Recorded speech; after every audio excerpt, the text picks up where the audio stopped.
Let's consider Miryam. They call her Mary. Yahusha told us something very important that isn't really well understood. In the book of John, or Yehukanan, at chapter 8, verses 31 and 32, he said to the Yahudim, if you abide or live in my word, then you are truly my taught ones, and you will know the truth, and the truth will set you free. Now that's a very interesting statement. The truth, it's not widely used today. It makes people confused when they hear the truth. They're more interested in statues, cartoons, steeples, arrangements, in liturgies. But Yahusha was talking to his Yahudim, the ones that believed in him. He wanted them to know the truth. And he's also talking to us today. He wants all of his students to know the truth. There's an enormous amount of disinformation that is dismissed as irrelevant, yet it is highly important. Miryam was chosen to be the vessel by which our deliverer entered the world. And this event was explained by a messenger named Gabriel at Luke 1, 28 through 38. Yusef, her betrothed husband, did not have relations with her until after her pregnancy. Miriam's firstborn son was named Yahusha, not Jesus. There's a little truth for you. Sounds crazy, but it's true.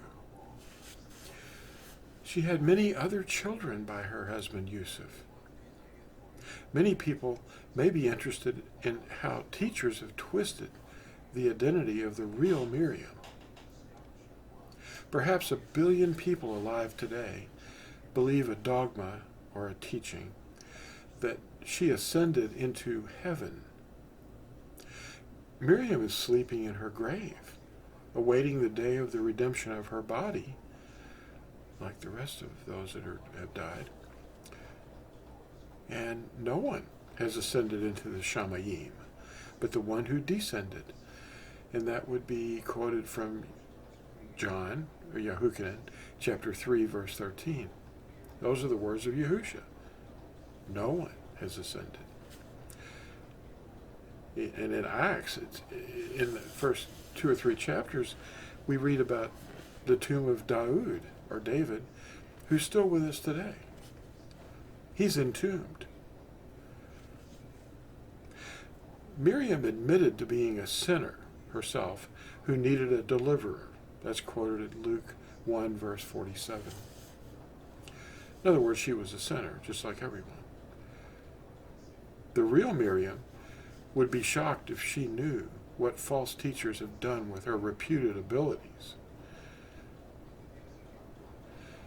They have even dubbed her the Queen of Heaven and the co-redemptrix, as if she's next to Yahusha, or she has to be prayed to intercede for her mean son.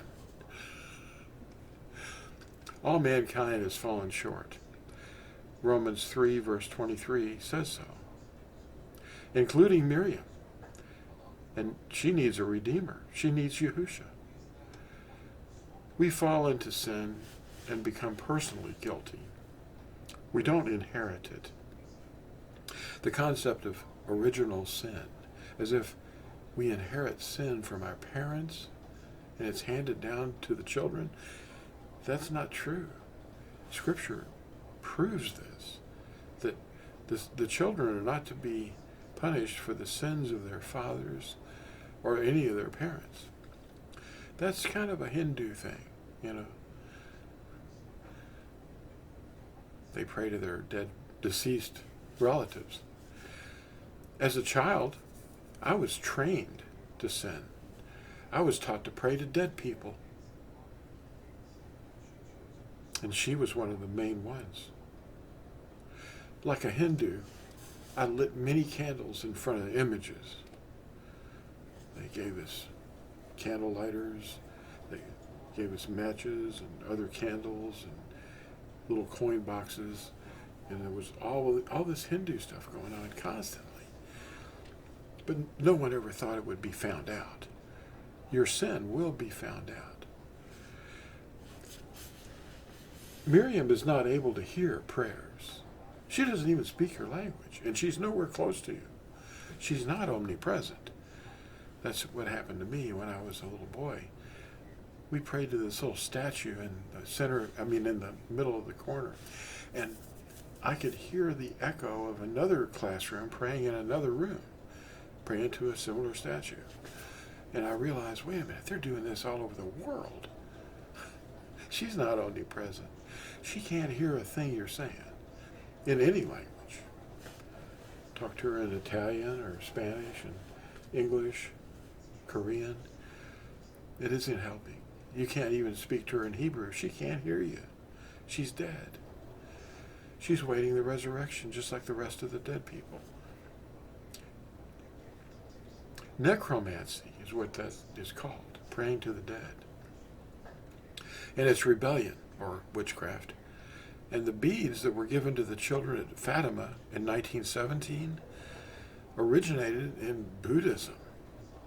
There's statues of Buddha that show you these little, on the statue it shows you these little repetitive prayer devices. Catholicism calls them rosaries. And they came along the Silk Road out of India, with all the other mythology, Islam inherited it first, and then Catholicism in 1917. All these repetitive prayer devices, walking around objects, doing all this Hindu stuff, originated in the Far East, and it came along the Silk Road about 200 BCE. That's 200 BC. And they reached the Middle East when India swelled. It became a very, very large empire around 200 BCE. And it reached Arabia as far as that. It went all the way to Arabia at that time. A couple of hundred years before Yahusha was born, people started picking up on this stuff, along with the other treasures that they were bringing, like silk and, pottery and incense and spices.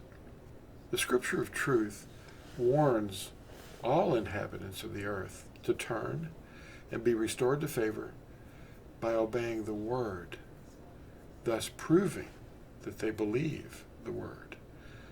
If you don't obey the Word, there is no evidence that you believe it either. Thanks for watching. We'll see you in the next short, exciting video.